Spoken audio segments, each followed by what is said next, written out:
हरि ओम। गुरु ब्रह्मा गुरु विष्णु गुरुदेवो महेश्वर गुरु साक्षात् परब्रह्मा तस्मै श्री गुरुवे नमः।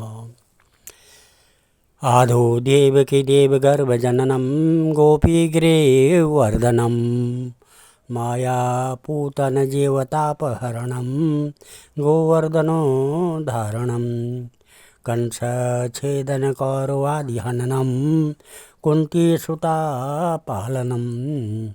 एतत् श्रीमद्भागवतं पुराणकथितं श्रीकृष्णलीलामृतम् निगमकल्पतरोर्गलितं फलं शुकमुखाद्रव अमृतसंयुतं पिबत भागवतं रसमालया मुहुरहो रसिका भूय भावका।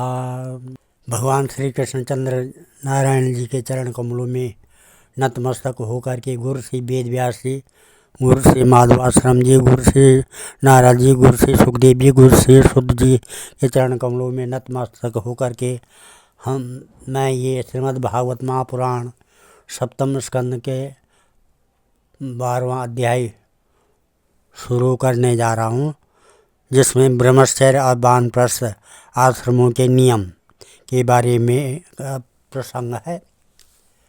नारदो वाचा ब्रह्मचारी गुरुकुले वसन्तान्तो गुरोरितम् आचारन् दास वन्नीचो गुरु सुदृढसहृदा सायं प्रातः उपासित गुरुवाग्न्यार्क सरोतमान् उभे सन्धे च यतग्वाग् जपन् ब्रह्मा समाहिता छन्दास्याधीत गुरुराहोतश्चेत सुमन्त्रिता उपक्रमे वसाने च चरणों शिरसा नमेत मेखला जनवांसासी जटादण्डकमण्डलम् बिभिर्याद उपरवितं च दर्भपाणिर्यथोदितं सायं प्रातश्चरेत् वक्षं गुरुवे तन् निवेदयेत् भुञ्जिता युध्यनुज्ञातो न चेद उपवेशयेत् क्वचित्।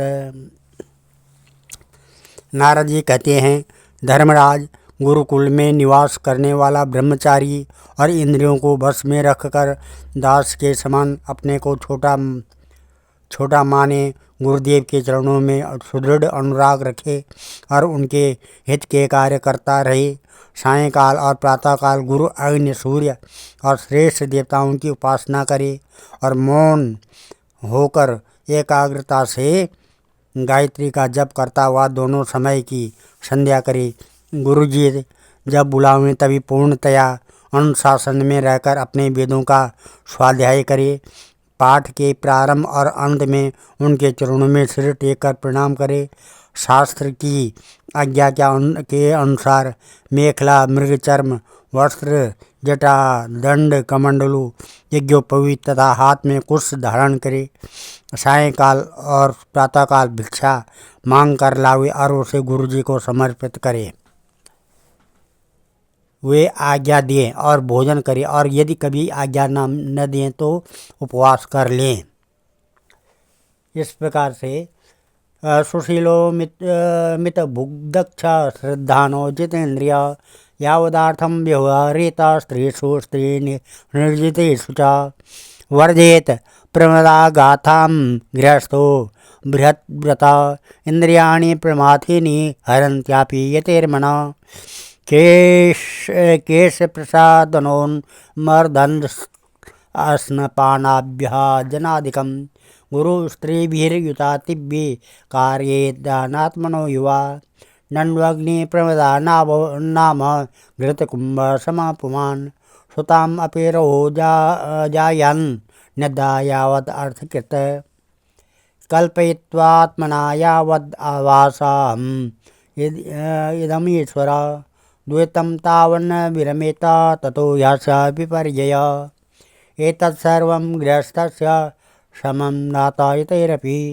गुरुवृत्तिर्विकल्पेन गृहस्थासुरुत्तरगामिनः अंजनाव्यञ्जनोन्मर्दस्त्रवलेखामेखं मधु स्त्रगन्धालेपान् कारास्ते तेरयुगे धृतव्रता उपस्त्वेवं गुरुकुले द्विजोधीत्यावबुध्यत त्रयीं साङ्गोपनिषदं यावत् अर्थं यथा बलं दत्त्वा वरमनुज्ञातो गुरुकामं यदि सुर गृहं वनं वा प्रविशेत प्रव्रजेत तत्र वा वसेत अग्नो गुरावात्मनि च सर्वभूतेष्वदुक्षजम् भूतेषुदाम् अभिपश्येद प्रविशद्वत् एवं विधो ब्रह्मचारी वानप्रस्थो यति गृहे चरन् विदिता विज्ञानं परम ब्रह्माधिगच्छति। अपने शील की रक्षा करे, थोड़ा खाए, अपने कर्मों को निपुणता के साथ करे, श्रद्धा रखे और इंद्रियों को अपने बस में रखे। स्त्री और स्त्रियों के बस में रहने वालों के साथ जितनी आवश्यकता हो उतना ही व्यवहार करे। जो गृहस्थ नहीं है और ब्रह्मचर्य व्रत लिए हुए है उसे स्त्रियों की चर्चा से ही अलग रहना चाहिए। इंद्रियां बड़ी बलवान हैं, ये प्रयत्नपूर्वक साधन करने वालों के मन को भी क्षुब्ध करके खींच लेती है। युवक ब्रह्मचारी युवती गुरुपत्नियों से बाल सुलझवाना, शरीर मलवाना, स्नान करवाना, उपटन लगवाना इत्यादि कार्य न करावे। स्त्रियां आग के समान हैं और पुरुष घी के घड़े के समान हैं। एकांत में तो अपनी कन्या के साथ भी नहीं रहना चाहिए। जब वह एकांत में न हो तब भी आवश्यकता के अनुसार ही उसके पास रहना चाहिए।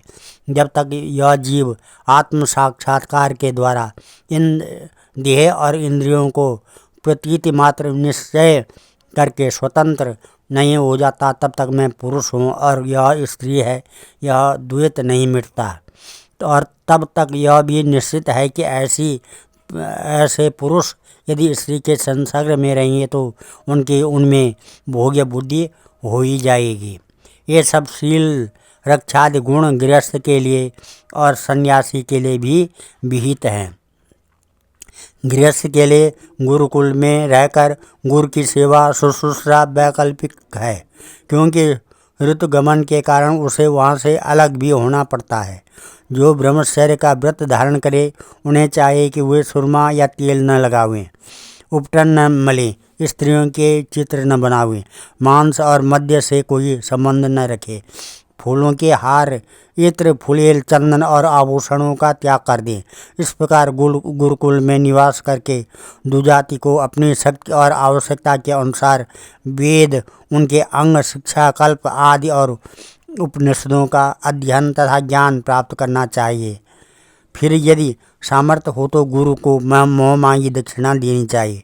इसके बाद उनकी आज्ञा से गृहस्थ, वानप्रस्थ अथवा संन्यास आश्रम में प्रवेश करे या आजीवन ब्रह्मचर्य का पालन करते हुए उसी आश्रम में रहे।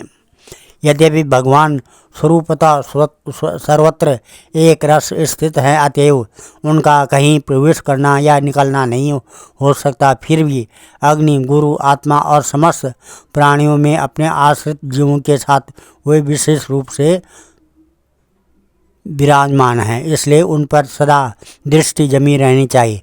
इस प्रकार आचरण करने वाला ब्रह्मचारी, वानप्रस्थ, सन्यासी अथवा गृहस्थ ज्ञान संपन्न होकर पर ब्रह्म तत्व का अनुभव प्राप्त कर लेता है। वानप्रस्थस्य वक्ष्यामि नियमान् मुनिसम्मतान् यानातिष्ठन् मुनिर्गच्छेत् दृश्यलोकमिहञ्जसा न कृष्टपच्यामाश्रयात् कृष्टं चाप्यकालता अग्निपक्वमथामं वा अर्कमपक्वम् उताहरेत् बन्देश्चारो पुरोडासान्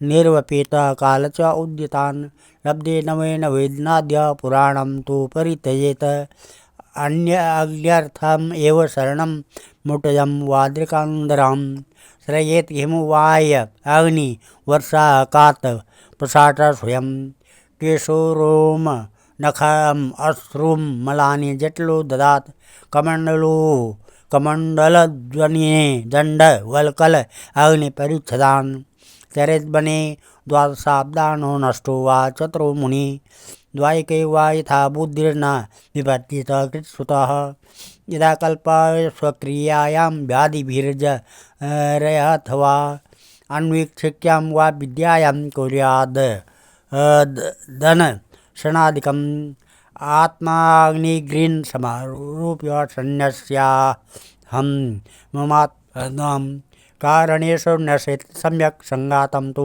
यथार्हता खेखानिं वायोनिः श्वासोस्तेजस्यो मान आत्मवान् अप्स्वात्स कश्लेष्म पूयानि क्षिप्तो शेषं यथोद्भवम् वातम् अग्नो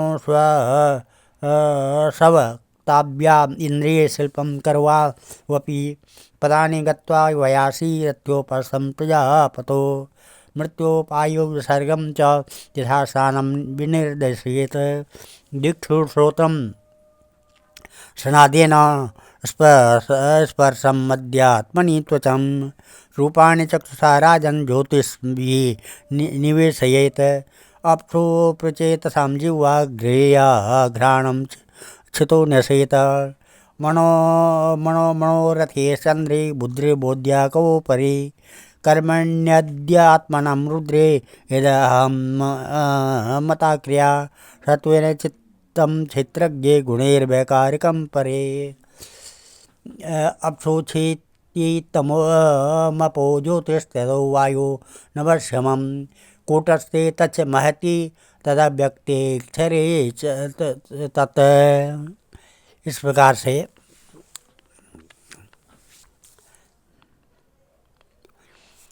अब मैं ऋषियों के मतानुसार वानप्रस्थ आश्रम के नियम बतलाता हूँ। इनका आचरण करने से वानप्रस्थ आश्रमी को अनायास ही ऋषियों के लोक महरलोक की प्राप्ति हो जाती है। वानप्रस्थ आश्रमी को जोती हुई भूमि में उत्पन्न होने वाले चावल गेहूँ आदि अन्न नहीं खाने चाहिए। बिना जोते पैदा हुआ अन्न भी यदि असमय में पका हो तो उसे भी न खाना चाहिए। आग से पकाया हुआ कच्चा अन्न भी न खाएं। केवल सूर्य के ताप से पके हुए कंद मूल फल आदि का ही सेवन करें। जंगलों में अपने अब पैदा हुए धान्यों से नित्य नैमित्तिक चरु और पुरोडास का हवन करें। जब नए नए अन्न फल फूल आदि मिलने लगे तब पहले के इकट्ठे किए हुए अन्न का परित्याग कर दे। अग्निहोत्र के अग्नि की रक्षा के लिए ही घर पर्णकुटी अथवा पहाड़ की गुफा का आश्रय ले। स्वयं शीत वायु अग्नि वर्षा और घाम का सहन करे। सिर पर जटा धारण करे और केश रोम नख एवं दाढ़ी मूछ न कटवाए तथा मैल को भी शरीर से अलग न करे। कमंडलू मृग चर्म दंड वलकल वस्त्र और अग्निहोत्र की सामग्रियों को अपने पास रखे। विचारवान पुरुष को चाहिए कि वो 12, 8, 4, 2 या 1 वर्ष तक वानप्रस्थ आश्रम के नियमों का पालन करें। ध्यान रहे कि कहीं अधिक तपस्या का क्लेश सहन करने से बुद्धि बिगड़ न जाए। वानप्रस्थी पुरुष जब रोग अथवा बुढ़ापे के कारण अपने कर्म पूरे न कर सके और वेदांत विचार करने की भी सामर्थ्य न रहे तब उसे अनशन आदि व्रत करने चाहिए। अनशन के पूर्व ही वह अपने आहवनीय आदि अग्नियों को अपनी आत्मा में लीन कर ले। मैंपन और मेरेपन का त्याग करके शरीर को उसके कारणभूत तत्वों में यथा योग्य भली भांति लीन करे। जितेंद्रिय पुरुष अपने शरीर के छिद्राकाशों को आकाश में, प्राणों को वायु में, गर्मी को अग्नि में, रक्त कफ पीप आदि जलीय तत्वों को जल में और हड्डी आदि ठोस वस्तुओं को पृथ्वी में लीन करे। इसी प्रकार वाणी और उसके कर्म भाषण को उसके अधिष्ठात्री देवता अग्नि में, हाथ और उसके द्वारा होने वाले कला कौशल को इंद्र में, चरण और उसकी गति को काल स्वरूप विष्णु में, और रति और उपस्थ को प्रजापति में एवं पायु और मलोत्सर्ग को उसके आश्रय के अनुसार मृत्यु में लीन कर दे।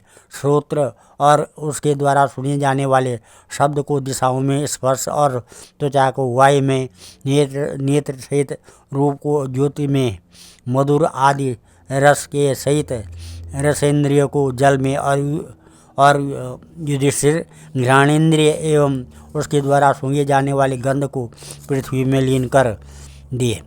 मनोरथों के साथ मन को चंद्रमा में समझ में आने वाले पदार्थों के सहित बुद्धि को ब्रह्मा में तथा अहंता और ममता रूप क्रिया करने वाले अहंकार को उसके कर्मों के साथ रुद्र में लीन कर दिए। इसी प्रकार चेतना सहित चित्त को क्षेत्रज्ञ जीव में और गुणों के कारण विकारी से प्रतीत होने वाले जीव को परब्रह्म में लीन कर दिए। साथ ही पृथ्वी का जल में जल का, अग्नि में अग्नि का, वायु में वायु का, आकाश में आकाश का और अहंकार में अहंकार का और महतत्व में महतत्व का और अव्यक्त अविनाशी परमात्मा में लय कर दिए।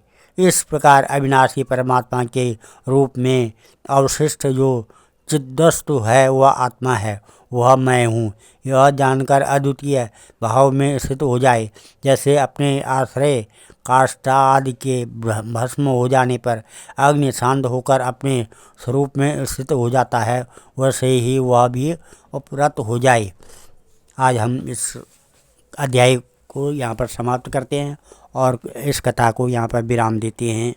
कल 13वां अध्याय होगा। यति धर्म का निरूपण और अवधूत प्रहलाद का संवाद के बारे में प्रसंग चलेगा।